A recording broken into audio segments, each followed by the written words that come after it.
Welcome to episode 200. That's 200 of.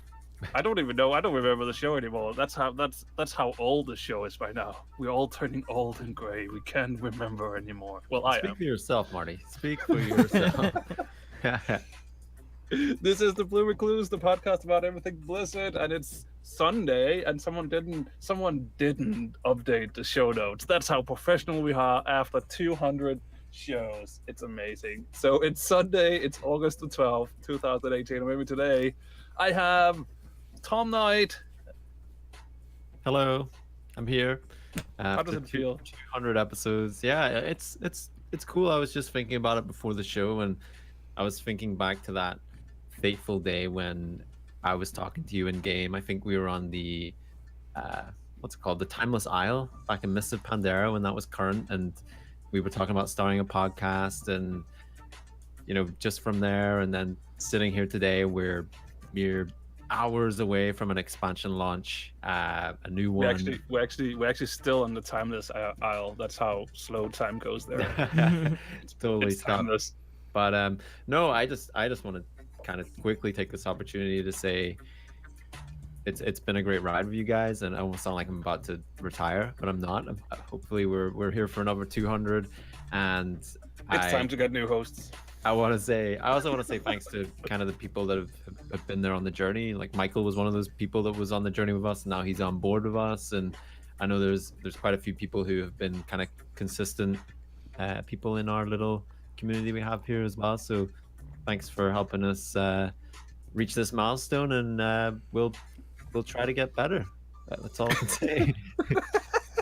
Still, after 200 episodes, we're still trying to get better. And podcasting 200 is babies. But yeah, we'll keep going. Another baby face. Michael, how you doing? I'm doing well. I just realized on the on our whole layout here that there's a birthday cake and a party hat. Nice little touches there. I didn't realize it. I just noticed. What can I say? I put the effort into our overlay today.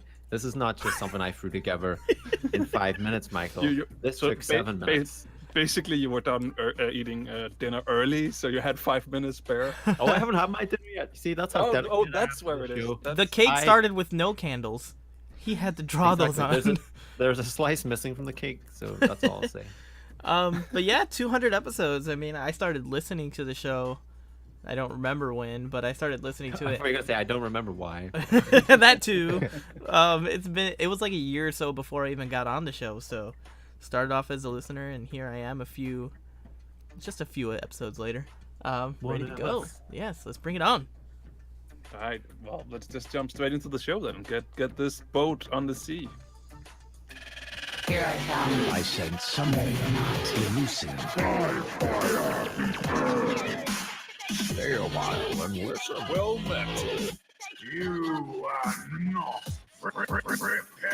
This better be good. Existence is mysterious. Loud and clear. Hello there. Greetings, traveler, and welcome to the Blue Recluse. So let's start the show out with jumping straight into everyone's favorite game, right, Tom? Hearthstone. Yeah. It actually they managed to release it. Actually, it's actually live. It worked. The Boomsday Project went live this week, and we're in this strange period right now where we're having 2 expansions from Blizzard games within a week, and this is, to me, this is a great appetizer with expansions. We've got the big one, Battle For Lordaeron, coming, but just to keep us interested, just to keep keep the palette, the I don't know what I'm gonna say. I've totally lost it. But yes, Boomsday Project arrived.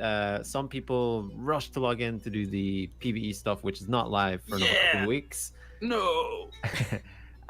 So I jumped in, bought a bunch of packs with gold, busted open some legendaries, and just playing around in there, playing around with a lot of mechs, and having a lot of wacky fun there. And my good friend Gavin, who we usually have a couple of crazy games with, I've been using the Whizzle Bang legendary, which I opened. I was so stoked. This is the one where it picks a deck recipe deck for you at random, so you have a choice of like one of 3 decks from each class. So what's the math on that? There's 9 classes. There's 3 decks in each.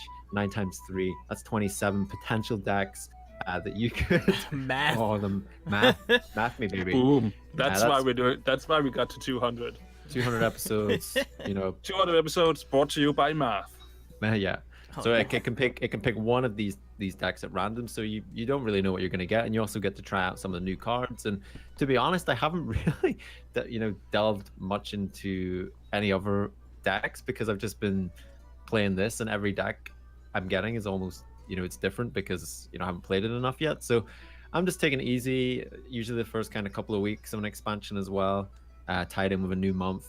There's a lot of stuff happening, and it'll settle down. And it seems so far though, some great kind of synergy that you can use with existing cards in standard and wild, especially wild, because we once upon a time had goblins and gnomes, which was a heavy mech expansion, and now we're getting some mechs as well. I love the magnetic keyword, by the way, the new mechanic, mechanic that they put in there, and I think that's actually, I wasn't that excited about it when it was announced. I thought, yeah, it seemed all right, but actually pretty cool. Actually, you can do some wacky stuff there. So I know you guys haven't really been in the game, so I feel like I'm just gonna be sitting here kind of talking to myself about it. So I know this is gonna be kind of a quick segment this week until I logged in. I actually logged into the game to I was like, oh, the expansion is out, and I have some spare time before the other expansion that I actually care about comes out. Wow. So I went in there to try out the new PvE event, and I was like, yeah, this is going to be so much fun. And I think it was on launch day, and I had to try to log in. The game crashed or wouldn't let me in or whatever, and finally made it inside. And you get the welcome screen with, oh, here's a legendary and some free packs. And I was like, oh, warm welcome. Let's jump into the PvE. Wait, where is the PvE? Oh, wait, it's not out yet. Okay, I'll log back out. Bye. And I actually logged in too. I opened up almost 50 packs. I got a few. Did you make a pre-order? You made a pre-order, Michael? Let's go with yes. No, I didn't pre-order it. I didn't pre-order it because I didn't know if I was going to really get into it. But as you see, I ended up spending the money anyway. But I think I spent like $40 or something like that, rather than the 50 or 80, whatever the hell that the pre-order was. So I ended up doing that, and I got some legendaries. I didn't really pay too much attention to the cards this time around. I did notice a lot of mechs, which I really liked because Goblins vs. Gnomes was one of my favorite expansions. So I was excited to see a bunch of mechs. And if there is anybody from Blizzard listening, if you could just do one thing for me in game, give me the option to purchase a themed deck. For the expansion, if this expansion, if they had a themed mech deck that took advantage of the magnetic feature and all those, and I could just play with that deck continuously and then kind of adjust it as I go on, like you can do in every other card game, then I would probably be playing right now. But once I got all those cards, I had the builder's remorse set in, and I was just like, I do not feel like trying to build a deck right now. And I just wish that I had that option to buy a pre-made deck and just kind of play it. That's why instead of mech deck, you go and do a net deck. Well, that's why I never have all the cards that they want me to have for those decks. 200 episodes, baby. 200 episodes, and this is the jokes we come up with. Yeah, I was gonna say, I mean, you should check out Hearthstone Deck Tracker, which has a feature in it which scans your collection and kind of compiles some potential decks that you can put together as well. And I feel like, I mean, with regards to standard, it's way more accessible these days with maybe a legendary or two, and just kind of general cards playing around that. I think it does feel a lot better from my perspective. But again, players that aren't playing all the time, they obviously don't have as many cards. But I would say if you want to do that, if you've got enough dust just craft Whizzle I Bang. don't. Because Oh, okay, yeah. I have enough to craft one card, but I was holding off because I was like googling stuff. Just like, if I had to craft one card for this expansion, which one should it be? Because I feel like, Michael, like you're not hardcore Hearthstone player. You kind of like to go in, you like to play a few games, and I feel like Whizzle Bang, like you just craft Whizzle Bang.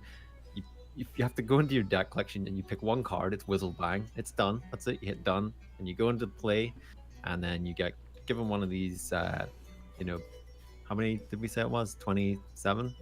27 decks. 27. You know, every day is a fun day.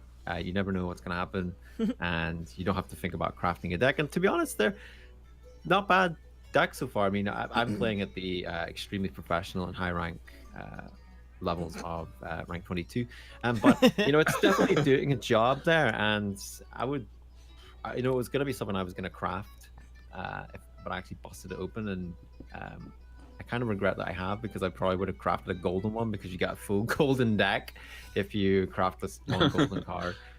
But yeah, I would definitely recommend that as somebody that's maybe not playing the game as much and maybe wants to experience quite a lot. For the crafting of one legendary opens up a lot of cards there that, okay, you don't have control of which one gets picked, but you still have access to it in this weird and very strange and wacky way.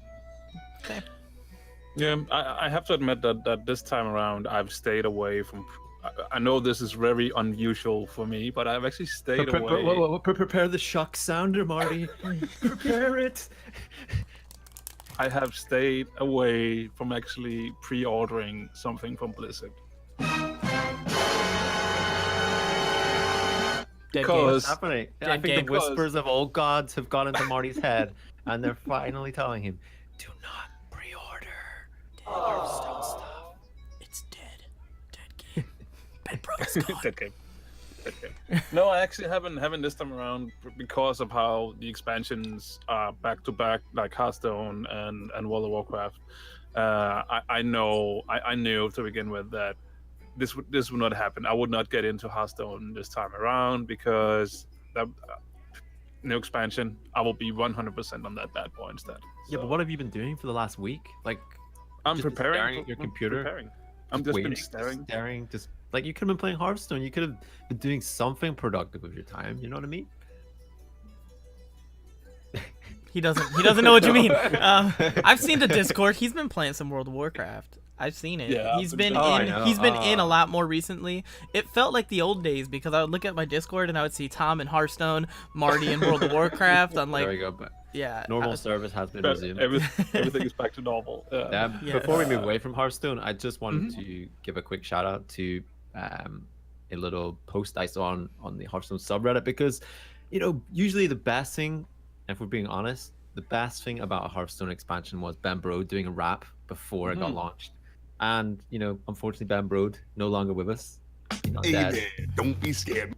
He's not dead. He's just, you know, he started his own company, which is great. But we didn't get that pre-expansion rap, and somebody in the Hearthstone subreddit took it upon themselves to create one, to create a Boomsday rap. And I listened to it and I thought, you know what, sir, that's not too bad. That's not too shabby. So I'm going to link to that in the show notes. While you're tipping your hat, I saw the the motion. People My not in the invisible stream- hat. Yeah, people on the stream didn't see it, but he tipped his hat, his invisible hat, to. It was pretty good. I listened to it. It was pretty good. It's not bad. Not This bad. one is a I little mean, bit different in that, like, he actually does the voiceover for cards, and acts like he's that character in the Yeah. cards. Like, that was pretty cool. Yeah. I mean, not So- quite a Brode. I mean, we're never going to get to those levels of rap again, probably in the Hearthstone scene, but you got to appreciate when somebody steps forward and picks up the mic again and just gives it a go. That's what I enjoyed. Yep. So definitely check it out. We'll link to it in the show notes. So what have I been doing since I haven't been playing World of Warcraft? Since I haven't been playing Hearthstone, I've been playing World of Warcraft. But what have I been doing inside of it? I actually did a little thing, because Tom talked about that he got the fishing mount, and I was like, Oh, we were in a rare conversation. rare conversation. last Yeah, night. I don't know what happened. It is like things are back to normal now. You're in Hearthstone, I'm in World of Warcraft, and we speak to each other in a real conversation longer than, I don't know, Yeah. So anyway, A text and- message. To those who picked up on it, yes, I was not invited to this. So it is like the old days. Olden It days. is the old days. It is the old days. So yeah, I'm just gonna tell your story. Well, I'm not really. I'm just gonna say that we were Tell a story. we were in a situation where I said to Marty, "Yeah, I was working on getting that fishing mount. You know, the fish." He's like, "The fish? The what?" And I was like, "I know something about World of Warcraft that you don't know something about." And you know, guys, this is just a really rare situation that never really ever happens. But Marty's like, I'm a raider. I don't deal with that crap.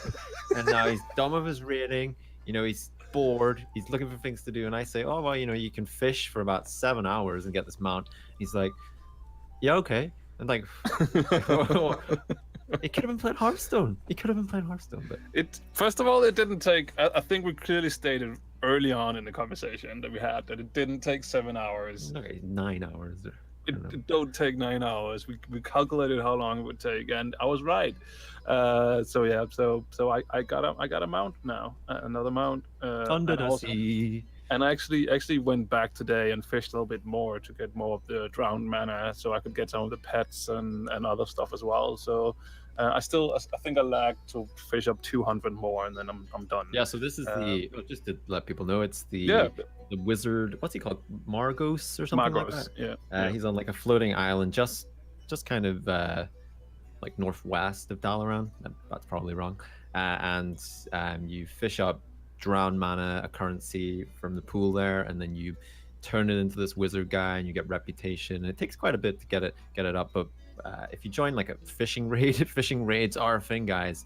I can definitely say I've been a raider in Legion with my hook, line, and sinker, and it's been so funny because every time you hear that noise, like the to join a group, my girlfriend's like, "Oh, what are you joining? What is it?" I'm like, "Oh, it's fishing raid, fishing raid." She's like, "What? A fishing raid?" And like this week has been all about fishing raid, and even I got to a point where I got the reputation, I got the mount, and then I was just sitting there and I felt lost that I just wasn't like fishing anymore, so I just joined the raid and just started fishing again. I felt like Tom Hanks in Castaway when he finally like escapes the island and he gets home, and you know he finds out God, I can't even remember her name, but she's moved on and got married. And then he's like sleeping in a bed, and he's like, "Nope, that's no good." Then he just puts himself on the floor with a flashlight, turning it on and off. That's how I felt. Like that's how lost I felt. I was like, "Gotta get back in that fishing raid." That's all I know now. Hold on. So what are the benefits of the raid, the fishing raid? Okay, so there's this item that can be fished up, which gets tossed back into the. And it the makes little that pot. thing appear, like the elemental. It makes thing. the elemental. Water elemental that when you kill him, it rains mana. And basically, if you're in a raid with 40 people, that's almost like a constant effect that ends up happening. And it really speeds up the process. Gotta say, if you're ever trying to do that and you're doing it solo, I would actually, you know what? Recently, I've just discovered getting in the mindset of if you're doing something like that, if you're going back to, for example, what I've been doing, Draenor to farm old rep, look to see if there's a group, because there seems to be groups for everything, and it speeds up everything. So yeah, definitely, it's amazing the group finder. I know there's been lots of controversy over that recently with the kind of World Quest functioning with the auto joining add-on, and they've kind of teared that away. But it's still a very useful tool for stuff like this. Yeah, most definitely. And I just wanted to ending out this conversation with the reason you did Margos was because you had him on your reputation bar, and you have when it comes to reputations, I know you have a little bit I've got issues. I've got to fill up that green bar. I've got to get it full. I can't have this half green bar. It needs to be totally full. And I have to actually say thank you to Blizzard, because once upon a time, once you hit Exalted, you actually needed to farm like another 1,000 pointless rep just to fill up the green bar. And I always did that. I always was like, yep, I need to, has to be a full green bar. And thankfully they changed something that when you hit Exalted now, that bar is just fully green. Yes, is it? Very weird. Yeah. Oh. Best change ever. If it happened in Legion, the best thing that happened in Legion was that change. I just wanted to bring up from the Twitch chat, Annie Giggle said, the ultimate tip, if you need to farm sky shards for the Alani mount, there is a group for that, and it will take you about an hour to get them all. So Cool. just sharing don't know what that is. the What is wisdom that? from What the is that Twitch chat. I wish I could tell you, but It's I'm in not. Pandaria. In Pandaria, there's a mount. See, where you he's need a raider. I He think- knows. He knows. No, I think you needed. I think you needed to gather. Is it like 10 or 12 shards of something, and then you can combine it, and something happens, and you get a mount. So yeah, thanks for the tip, Giggles. This is a great time. Like these Mm. last kind of couple of weeks between. I wish I had more time now. You know what I've actually been finding? I've been back in Draenor doing a lot of stuff, and I just want to kind of give a little shout out as well, because Scott Johnson had an interview with Chris Mattson over the Yeah. last week, which was really good. And Really good. and they were kind of talking about kind of people who work within development, the artists creating these products that maybe people don't fully appreciate what's been done. For example, Warlords of Draenor, a fine example that kind of got crapped on a lot. We've said stuff on the show, not like extremely like Not with enraged hate. stuff. Not with hate. Not with hate, not with malice, but some criticisms. But I was back in Warlords of Draenor, and I kind of just stopped for a second and just actually took the time to appreciate some of the zones I was in. And I was like, what, like the music in these zones, some of the way they're kind of laid out, it's really beautiful, really, really nice. And I just kind of stopped and took a second to be like, what, sometimes we're just so quick to judge everything instantly that we don't take in the full picture. We don't take in everything, with something. Yeah, that's it's just like BFA. It's the worst expansion ever already. it's the worst. They've ruined it all. Yeah. Or we're gonna have people saying it's the best expansion ever. It's that the curse, the first week curse, where it's either the best or the worst. It can never be. Maybe we'll just wait and see. It's you've got to choose your side, guys. Choose your side. Horde Alliance, best or worst. That's how it is. Yeah, but this time between expansions, I mean, it seems to be just people go back and do the old stuff, and it's I don't know. There's a strange kind of feeling about it that there's just something comforting going back to old stuff and completing it. But now we're just so close to new expansion. I'm like, I need something fresh. I need something that I'm not gonna like swing my mace at and it's gonna fall over. I need to like swing my mace a couple of times before something's gonna fall over. I need that now. And how are we proceeding now? What are we moving into? Because all right. Speaking of something new, speaking of something fresh, how about Warcraft 4? Something along those lines. That could be new and fresh that nobody would see coming. What are you telling us? Are we having an episode 200 special announcement? Yeah, 200. Blizzard has been in contact with us, and they are announcing through our show that Warcraft 4 is a thing, and that was totally just a joke, sadly. But there is actually, I know we've talked a little bit about it on the show before. I know Tom's not like a huge fan of the idea. I would love to see a Warcraft 4. But one of the things we're always talking about is where would the setting be? Would it be something that ran alongside the current expansion, and what would it be? And then I ran into this YouTuber Nixium, something like that. Nixium. Yeah, Nixium.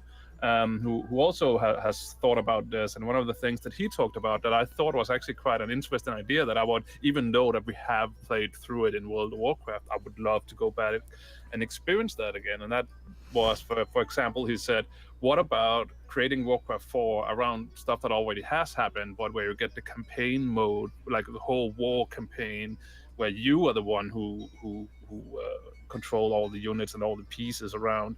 And for instance, he brought up good old Wrath of the Lich King. That whole campaign where we go to Northrend and get rid of Arthas and stuff like that.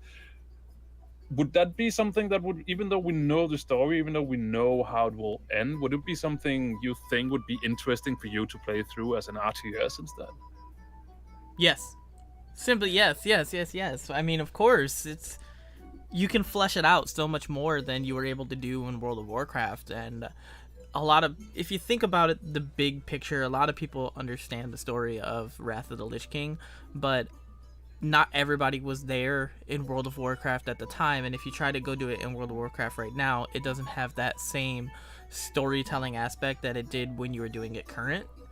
You don't have like the connection with other people. So if they were to kind of make it more, if they were to make Warcraft 4 and turn it into like an RTS of World of Warcraft, almost like you're going through World of Warcraft just in an RTS form, one, you could further flesh out that story with things that you may wanted to put in initially but didn't make it for whatever reason. And then two, it also gives you the option to add in new characters that we haven't seen, or maybe give characters that you wanted to have a bigger role in the original, give them a chance to shine in this new campaign.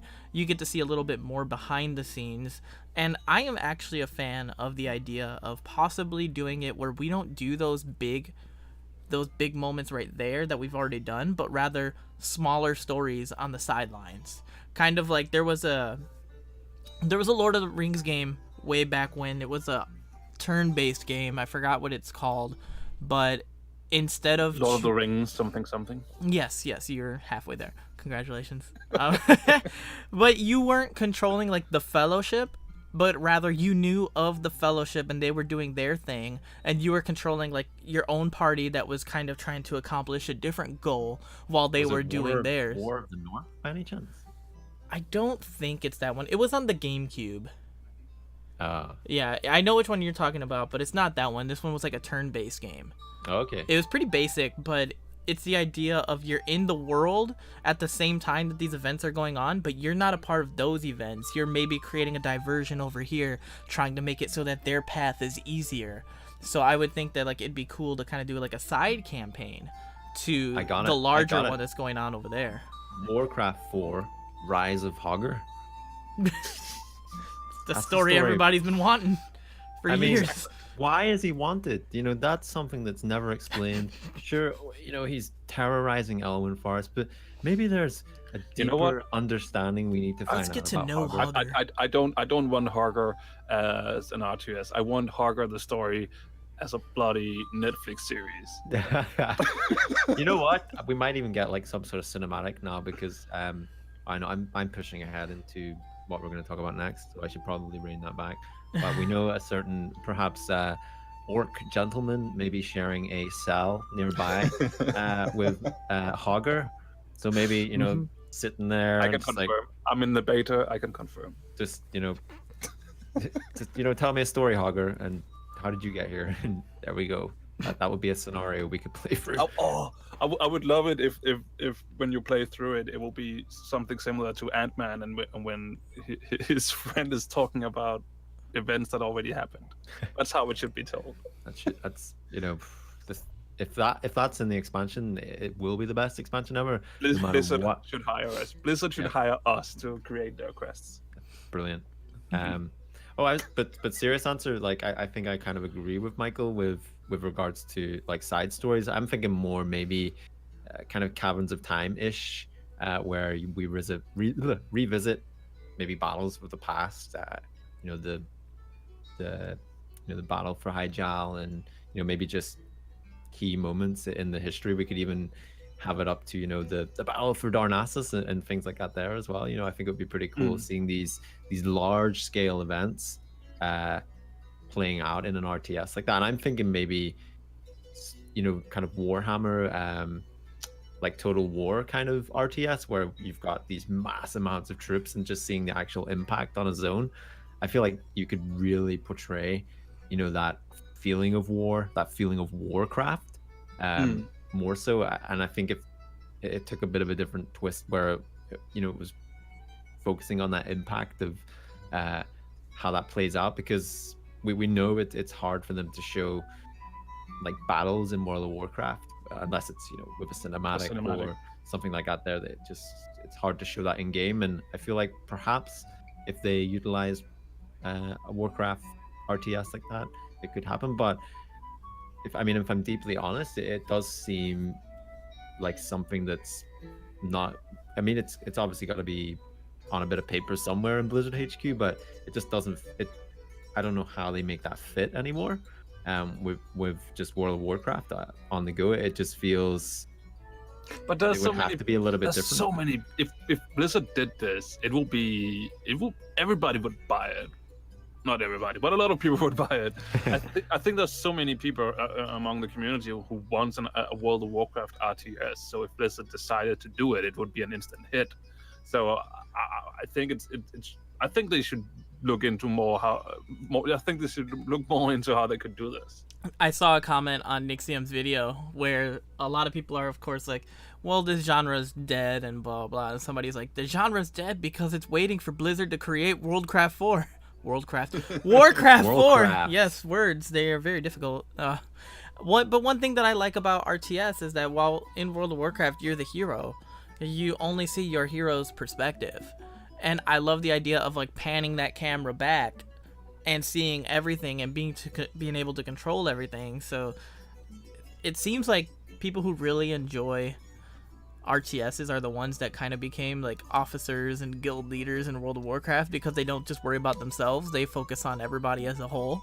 While I like that aspect of it, like StarCraft 2, you get to control every unit and you get to think about the best units to make up the composition. So you get to make Tom leave because there's no need for a Ret Paladin, you know? So Well, I don't play Rat. I don't play Rat. Oh, I thought I saw you. My I'm a bad. Protection Paladin. I don't know. Who plays paladins anyway? Champions. Uther. We'll deserve the holy light. Before we jump into the Battle for Lordaeron, we also had this week we had an interview with Ian Costas and John Haidt, interviewed by PC Gamer about the pre-patch story drama. Was that drama? Did I miss that? I don't know. I seem to feel like there was a couple of people on social media that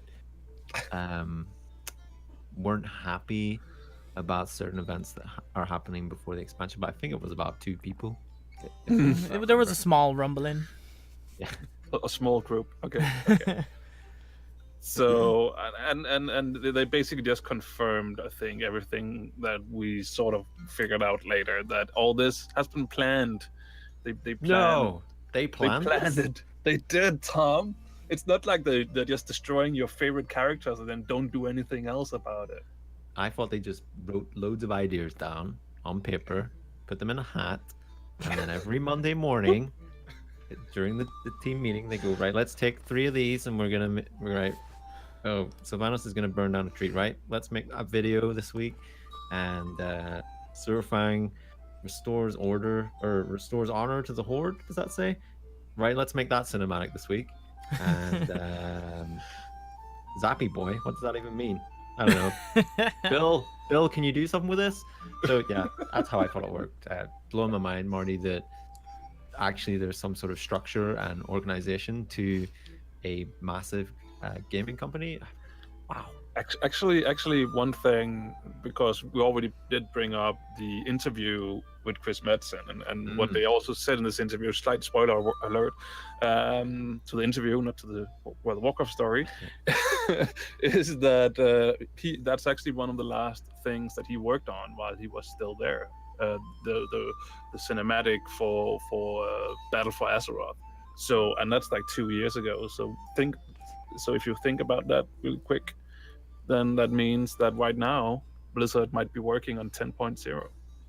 Yeah, it is kind of phenomenal how far in advance stuff's being worked on, and it was really kind of cool to hear Chris talking about his kind of final projects that he was working on, and he's kind of talking about things that are happening in game now, and he's saying he doesn't know what's going on, and it's really exciting for him, and just to kind of hear somebody that was in the thick of it, now they're on the outside, kind of like us. I mean, I don't know how far on the outside he is, because he's always going to be Thrall, and if Thrall's needed, his phone's going to vibrate. But it's just excited to hear someone with that much passion that was involved in something like that still has that passion and still kind of burning inside, which is it's really awesome. Yeah, totally. Yes. All right, let's get to it. something happened. The last bit of the puzzle happened before we go into BFA, and that was the scenario, the Battle for Lordaeron. It hit on Wednesday. Is it the last piece of the puzzle though? Because we are still waiting for one still waiting for more Warbringer. That's true. The second last piece of the puzzle before we hit into BFA, maybe. But yeah, the Battle for Lordaeron, it hit on Tuesday for Michael, Wednesday for the rest of us. Wednesday was a horrible day because I went straight after work to a birthday party and didn't come home until late, and they spoiled everything. The internet spoiled everything on Twitter and other places, so I had to stay away. Obviously, I've been in the beta, so I've played through the scenario, so I knew roughly what was going to happen, but there was like some key cinematics that wasn't in the beta. And oh man, was I as surprised as everybody else to see these cinematics, and wow, they were amazing. You're saying wow, and that's exactly what I was saying as it was watching. I was playing it, and Selena was watching it. That she was sitting on the bed, and I'm just playing through it because I realized in like hindsight that I should have just done it with her. Like we should have grouped up and just kind of done it together. But me and my impatience, I didn't want to wait for whatever the heck she was doing, so I just went in and did it on my own. And she's watching it, and certain points of it, I don't think we're spoiling any of it, so I won't explain certain things, but I think we can. I think we can talk about. Yeah, let's talk about it because. Yeah. All right. Okay. Anyone who hasn't played through it yet, now is the time. Yeah. But what the heck are you doing listening to the show if you haven't played it yet? Yes, exactly. I am about to spoil it in 5, 4, 3, 2, 1. That was not planned. But that moment when Jaina comes flying in, goosebumps. The hairs on my arm started rising, and I'm looking at Selena, like pointing my arm in her face, just like look, goosebumps. I'm not lying, they're real. So check out my real goosebumps. Because I did this on the beta as well, and you don't see that in the beta. It skips ahead. Later past that battle, you see a green Jesus shooting at Deathwing. Yeah, that's all you see all the time, and I'm just like, that dragon must suck because it just keeps falling down. But no, it was epic. Like I definitely felt like I was part of this large scale battle, and despite what the game wanted me to believe, I definitely felt like I wasn't doing anything. Like I definitely felt like I was just kind of like a foot soldier out there, because even though things were dying, it seemed like it wasn't making an impact.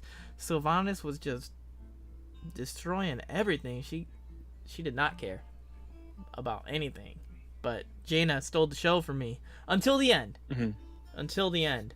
That little banter. My favorite line in World of Warcraft now is "Muzzle your dog." That's my favorite line ever now. I can't not laugh when I hear that. That was perfect voice acting right there. I just love the voice acting, and overall it's so great. I don't know if you guys have checked out the Horde version, because there's a little bit of a different version. Yeah. Where Bane voices that he's not really happy with what's going on. And just that line delivered by Sylvanas' voice actor is, "Well, then go join him." It just sounds she's just so indifferent, it sounds so good. I love that sentence and how it was performed. It's just so great. She's able to like just kind of control the scene. No matter what she's saying, she controls it, and when she speaks, you listen. Yeah, you guys have got very excited and gone straight to the end here, and I was sorry. I was gonna talk about it. Like I hadn't done this in beta, so I was really looking forward to this. I had avoided most spoilers. I'd seen screenshots, or I'd seen images of Jaina on the Tuesday, so I was like, well, thanks America, I guess Jaina's coming back. One thing quick, we have a global launch. Why can we not have global releases of these things that are so spoilery? I don't get it. Hold on, we will find the answer to that when they globally launch it, and then no one's able to log in. And then they'll be like, "Hey guys, that's a Blue Recluse. Remember when you asked for it? You think you want it, but you don't." Well, I'd rather nobody had it than one person had it, because gosh darn it. Avoid the You know, internet, you- then, Tom. Come on. This You can't do that. That's impossible. This is How- 101. don't I do ever- it all the time. Don't tell somebody to avoid the internet. Avoid it. Literally, that. Read a book. No, I won't do it. So anyway, going into that scenario, I wasn't sure what to expect. I didn't know how this was going to play out. And setting foot in Tristful Glades, and I played Horde in my first year of World of Warcraft, and you know that kind of area of Tristful Glades, Brill. You know that's something that it's very fond memories, just because it was kind of the first areas I explored, and just to see the devastation of that zone just wiped up. It was like, whoa, I don't even know. It was ripped apart, and there's just this whole long road up to the Undercity, and there was a few people in the chat going like, whoa. You could just see the Undercity or the ruins of Lordaeron like looming in the distance, and then you've got the trebuchet towers, or not even trebuchets, just the towers, the siege towers, and you were rolling into that, and then you're up with your king, Anduin, pants to the sky, and it felt like really epic. I remember just like deviating from the path straight away and just like throwing my shield into some orc and be like, yeah, come on, we're gonna take this city back tonight. And I felt really good. And then obviously the battle changes when Sylvanas drops green goop everywhere, and you're like, whoa, just fall back, keep, and you're just like, oh right, okay, now we just wait here, and then boom, the Wanderer returns with Jaina rolling in. And what do you think about this? What do you think about this guy? Like from a story perspective, it's quite hilarious, isn't it? Just that Jaina's rolling in on this magical boat, which she raised from the sea in that cinema in the Warbringer, Marty, which you didn't like. And I know you've maybe done a little bit of return on your. Stop, He did some soul searching. Stop. No. Let me get something straight, because I've got a lot of comments and stuff on Twitter, and I don't. And rightly so. Rightly so. I don't dislike the cinematic. I just liked the Sylvanas one better. You said That's didn't all like I the said. Jaina one. You said it was boring. It was boring compared You said that. to Sylvanas. You didn't say said- compared. You just said No, it, you was, said boring. That's what I meant. He's backtracking. You took a lot of heat. You took a lot of heat. I from did. that. I spoke about this on Frasley's podcast that I was on this week. But while I was playing the Battle for Lordaeron, throughout it, like Tom mentioned, there was chat going on inside the chat, and not all of it was horrible. Some of it was really cool. We had people yelling like, for the Alliance, and somebody was in there like, destroy the Horde, but leave Zappy Boy alone. So one of these things that I found pretty amazing is that, if I'm correct, like Zappy Boy was just something that Taliesin and Abital did in like one of their videos, where they're like, can we just call him Zappy Boy? And it's grown into like this huge thing. And I was like, wow, like think of the reach that they have, that like other people started calling it, and then it just kind of spread, and now just like I'm in the game and I'm just seeing people Zappy Boy, Zappy Boy, Zappy Boy, like it's become this huge thing. But I know some people were like, why is Jaina flying a ship? Like, how is this working? And my defense of it is simply, in Warcraft lore, arcane magic is like the biggest thing ever. Like arcane magic is really strong. Just look at Dalaran. Yeah, Just look that's at I Dalaran. brought that up on Frasley's thing. I said Dalaran's a floating city. Like, Jaina is what, arguably the strongest mage in existence right now. So I would probably say it's Khadgar. I didn't know He's- if like he was stronger than her or not. Yeah. I don't But know. one of them. We'll find out. We'll find out. Yeah, This expansion. she's one of the strongest mages in existence. So I don't think it's beyond her realm of ability to be able to do something like this. And you see kind of like the arcane energy underneath the ship as it's floating. So like, I think people are looking at what their mages can do in game and are like, I can't do that. All I can do is summon a cloud and float down. I can't even control the trajectory of the cloud. It will be the special mage mount, confirmed for later in this expansion. We already have a ship one. That 2-seater. Now you have two. Now you can fit the whole raid on there.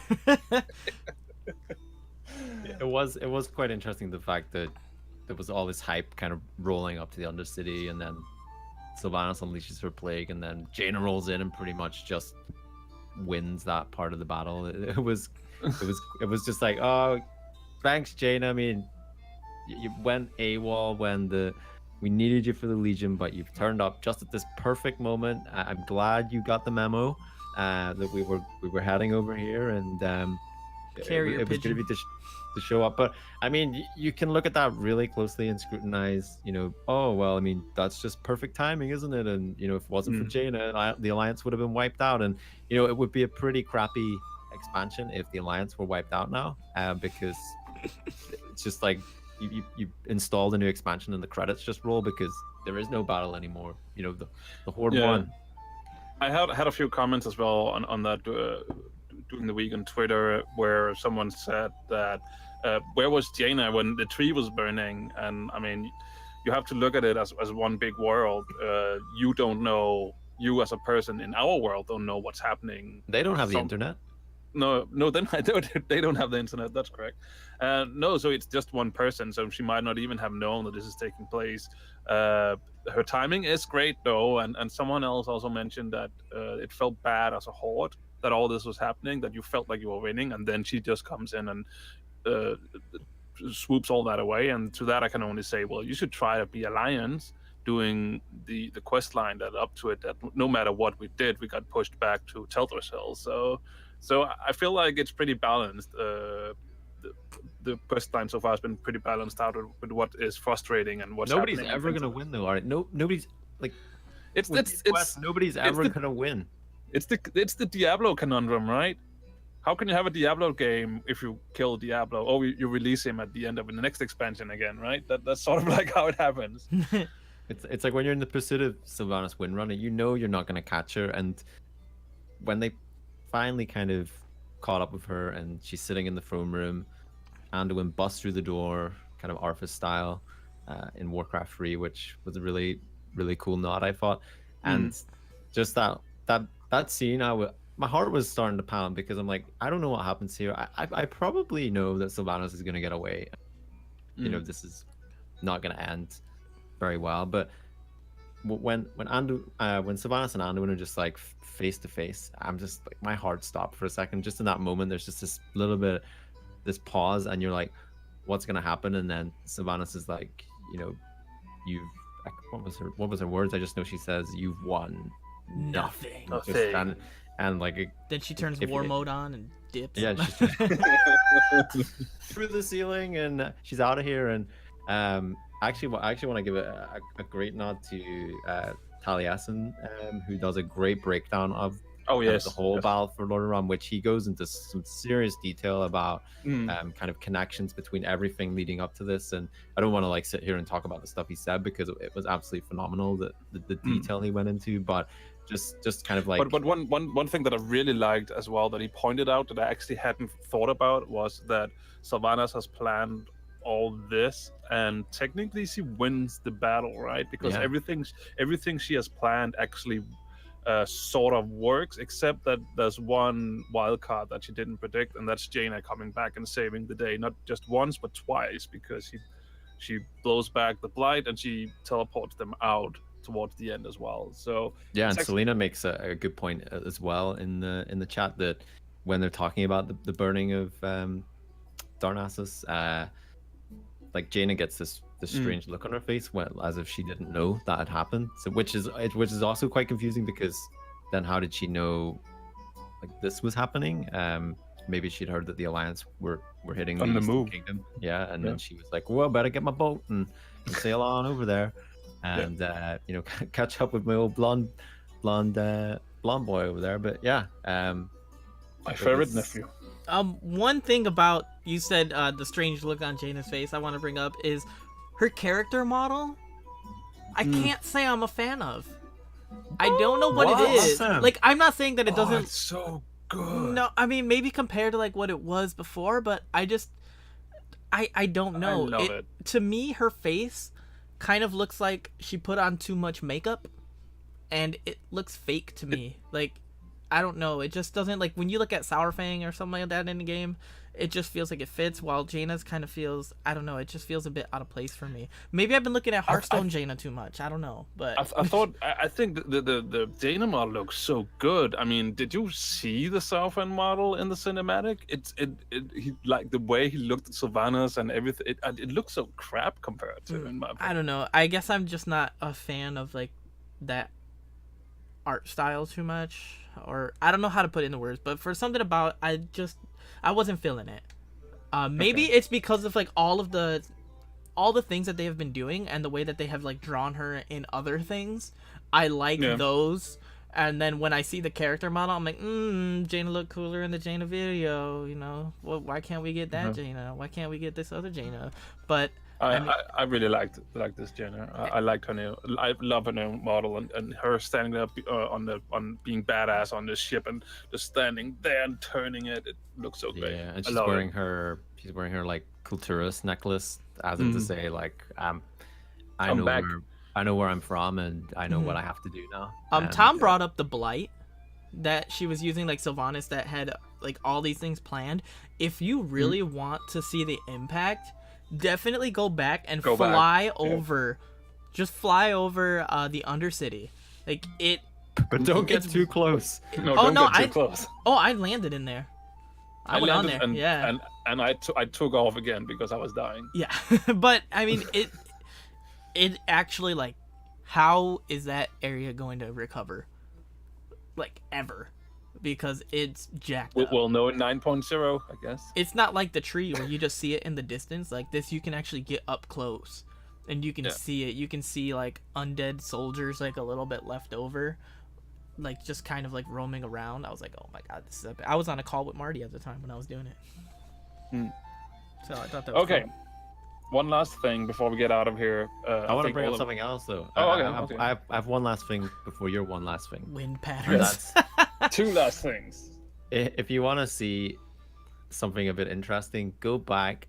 Well, you can't go back and do it now, but if you go on YouTube and you follow the Wrathgate quest line where obviously Putris comes in, we've seen that cinematic where Bolvar gets green gooped, and so does Dranosh, and well, no, he's already dead because from the Lich King, which I got confused and forgot about. But then you go and battle in the Undercity again, and you make it all the way to the is it the throne room in the Undercity, or in the Royal Quarter? The Royal Quarters, yeah. And there you're faced off against Thrall and Sylvanas, and it's Varian and it's Jaina, and everyone's all boop, boop, boop, punching each other and swinging swords, and it's all going down, and it looks like, you know, this is the end, someone's gonna die, and Jaina goes stop, and she freezes everyone, she teleports everyone out, and you know, I just had a real connection to what happened with regards to this again. We're back in the Undercity. It looks like, you know, the Alliance are about to be wiped out again, and Jaina does this this teleport thing, and I feel like if Jaina's always just keep Jaina by your side if you're ever going into something bad. I want Jaina to go into the raids with us. Yeah, just every time you're about to wipe, no teleport out. It raises questions of where was she when Varian went down to face Gul'dan. You know, Jaina, or like the scenes we didn't see was him. Jaina, he thought Jaina was behind him the whole time. Yeah. That unfortunately she wasn't. I don't know where she went. That is the question, but she's back now. We're gonna keep her close, and there's no way the Alliance are gonna lose now with Jaina, because we just have. I don't know what the cooldown is on that. I don't know what the cooldown is on that spell, but I'm hoping it's pretty short. Is there any validity to? There's so much reference to the Lich King in the Warbringers in game. Like, is it simply to kind of build the narrative that like all of this kind of stems from Arthas in a way? Like Arthas created Sylvanas right now, pretty much how she is. Like, is it simply to kind of just build that? Like everyone has a connection, and it started kind of with Arthas, and then it kind of grew and grew and grew, or is it maybe possibly leading into something more? I think it's more just a narrative of, you know, that this History is kind of explaining why itself. I think it's explaining kind of why There must Sylvanas always be a Lich King. Sylvanas is what she is, and I don't think it's going towards like Sylvanas becoming a witch queen, or a lich queen. Or that's real witch queen, the lich witch queen. I don't think it's going towards that. I feel like it's just there's lots of symbolic moments with like that moment in the throne room, and there's lots of connective tissue in the world, but I don't feel like it's going to be heading that way. It's more just from like the history perspective, and why perhaps Sylvanas is the way she is. But I think like this week even more so, it has kind of highlighted that she lured the Alliance into this trap. The Alliance were kind of like, yeah, we're just going to roll into this, and if Jaina hadn't been there, much like Taliesin says in his video, they would have been wiped out. They would have been gone. And Sylvanas so far is like 2-0. She's gone to Teldrassil. She's had the Battle of Lordaeron, and she has her magic green goop, and she has practically won those two battles, even though she has kind of decimated her own city. I guess. I mean, would you count that as a win? Maybe it's a draw. More like a draw. Yeah, but I would say they're still coming out on top, right? They basically won they sort of won the battle, because what did the Alliance want? They want to take back Lordaeron and get rid of Sylvanas in one go, and they didn't do either. They didn't do either. Yeah, exactly. There was a lot of casualties. Oh yeah, and Saurfang, we didn't even mention him. We got this episode's going long. I feel like that was kind of I felt quite sorry for Saurfang, because I feel like he just he wants to die. He wants his honorable death, but he has this kind of confrontation with Anduin, and we beat him down, and he's on his knees, and he almost wants just the sword thrust through his heart, and Anduin's like, nope, we need to have a talk, and we'll take him to the stockades where we'll lock you up beside Hogger, and we will have that magnificent he will conversation. die of boredom in the stockades. I know. That's what happened to the rest of us. When we it's like go spend your time permanently in one of the most boring instances. I enjoyed Warcraft. I enjoyed that little discussion between him and Saurfang, though. Like, I actually liked Anduin's kind of presence there, because so many times Anduin's kind of seen as a weaker leader, and he's a little bit shy of decision making, and then Saurfang was simply like, you don't get to decide what honor is or blah blah to me, and then Anduin was just like, in this case I do, like kind of like in your face. Like, I'm not a huge Anduin fan, but I like that line, and it kind of shows a little bit of him coming into his own and being able to make those decisions on the battlefield, and not just kind of let's just leave everyone alive. I like that. So I'm so fascinated to see how this plays out with Saurfang, because he's gonna be, I can just imagine there's gonna be some sort of cutscene of Anduin going into the stockades and talking to him and having a discussion, and how is that gonna play out? Because like, how do you go from there? I mean, does the Horde launch some sort of infiltration to bust him out, some sort of prison break? I don't know.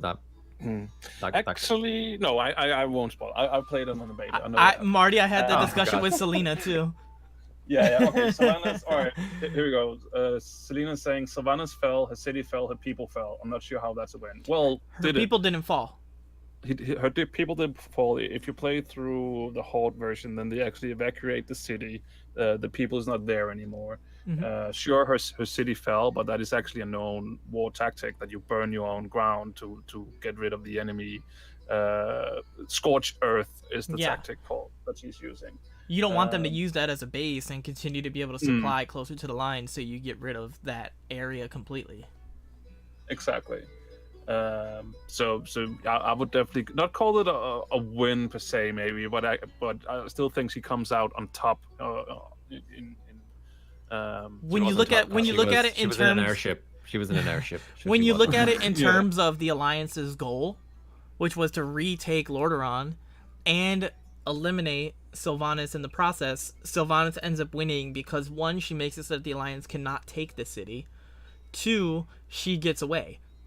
So, regardless, she probably wasn't expecting Anduin to make it out alive in that moment. I don't know why can't we just go buy gas masks? We'll just be in the city. Make sure you've got your gas mask. Quick. I want that for like a transmog.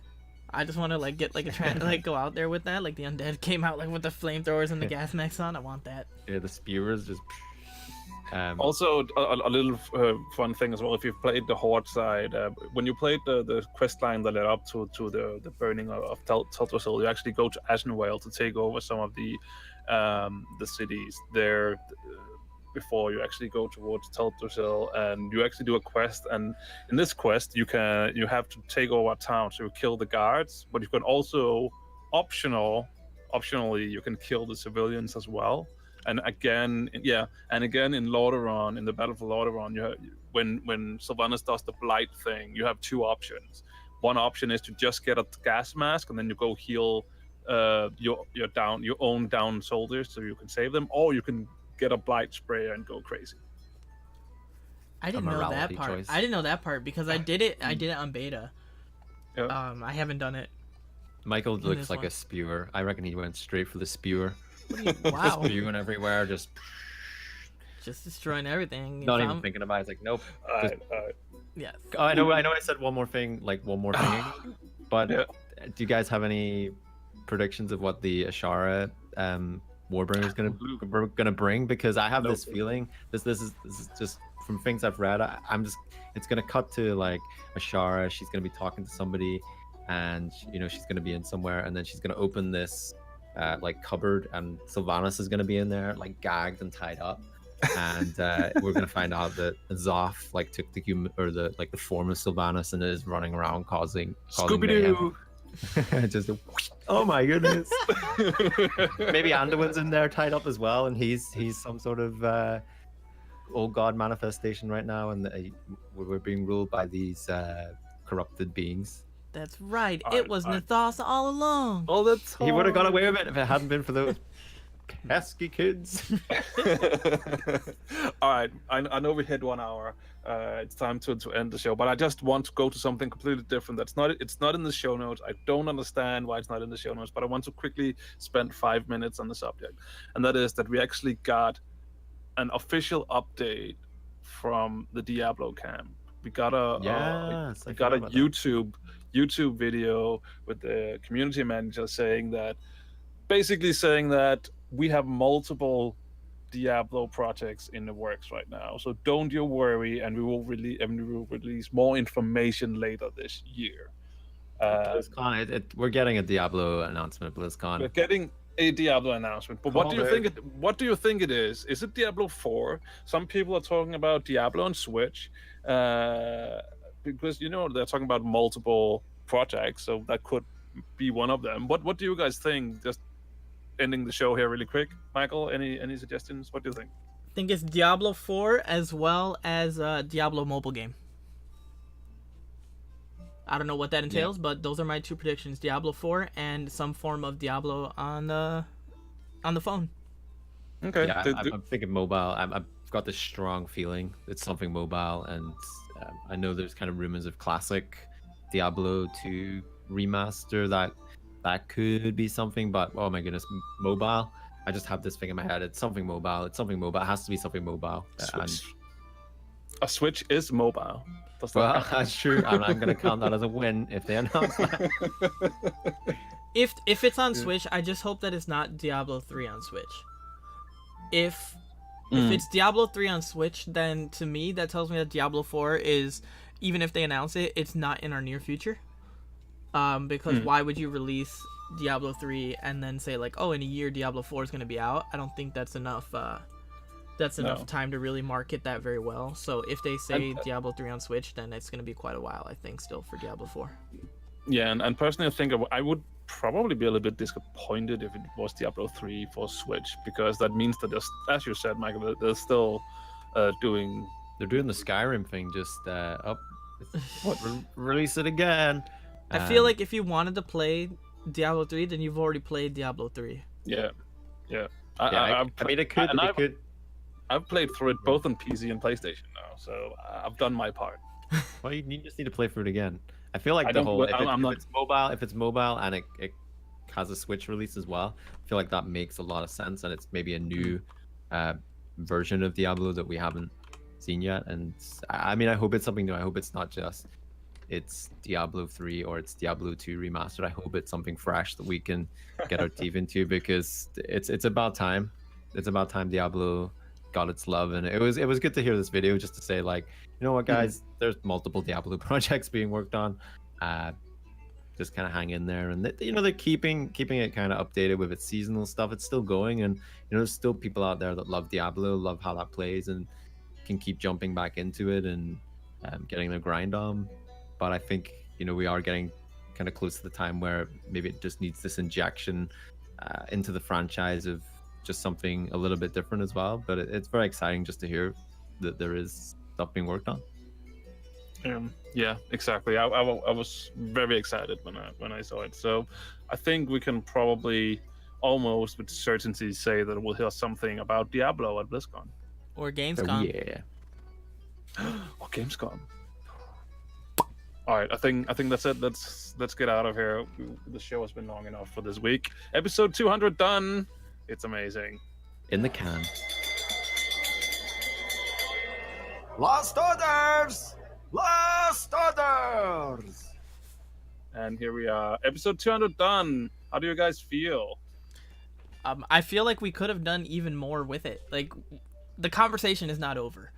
We had a lot to say about it, and the time constraints kind of limited what we could say, but there's so much going on in World of Warcraft right now, and it feels good to have something to do in-game as well as discuss it so much. It feels good. Yeah.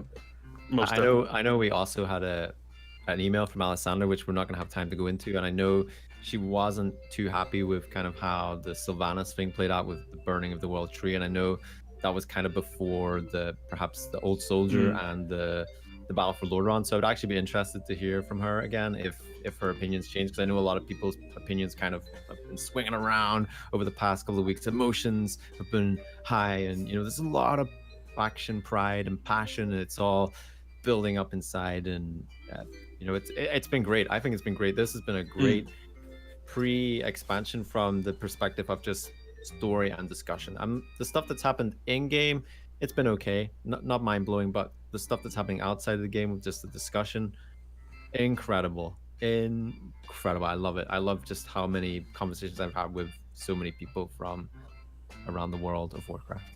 Yeah, the same here. As I said, I got some flack here and there on Twitter, but it was nice just to go into a conversation with people, and some people were actually like, "Oh, okay, that makes sense," when I started explaining my views and things like that. So yeah, that's Nobody good. said it makes sense. I'm paraphrasing. Michael, you also joined freshly this week, isn't that correct? That's right. We talked about the same things that we talked about, but we also talked about podcasting in general, and I was a guest on his along with Epic Sanity. So definitely go check that out. It was a long show, but it was an awesome one. It was about 2 hours, I think. Amazing. Yes.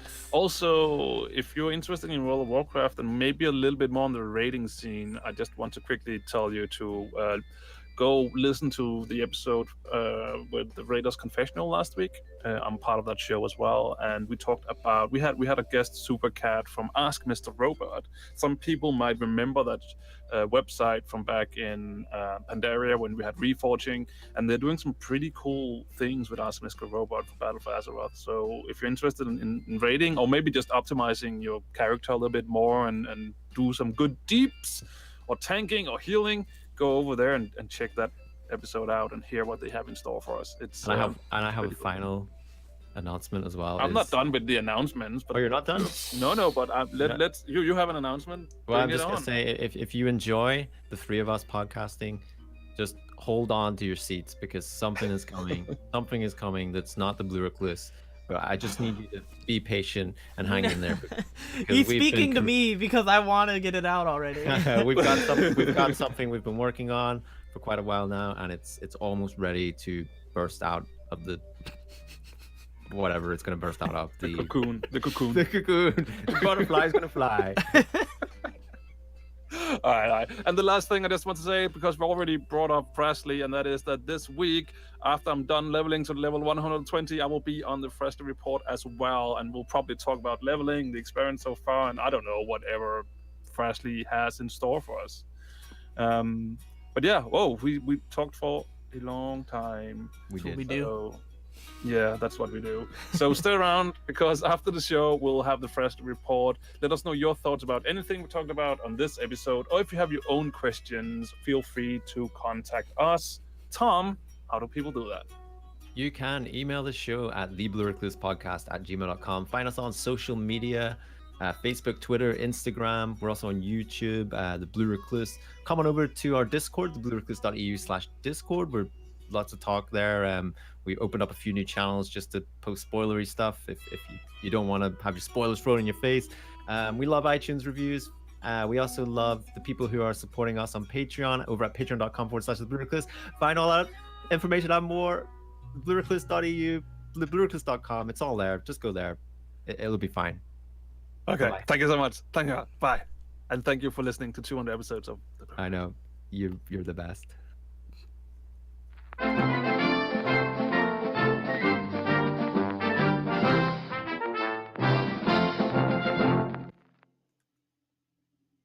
Welcome to the Fraz Report, a short news report by me, Frasley, the Awesome Gnome, to deliver your World of Warcraft news.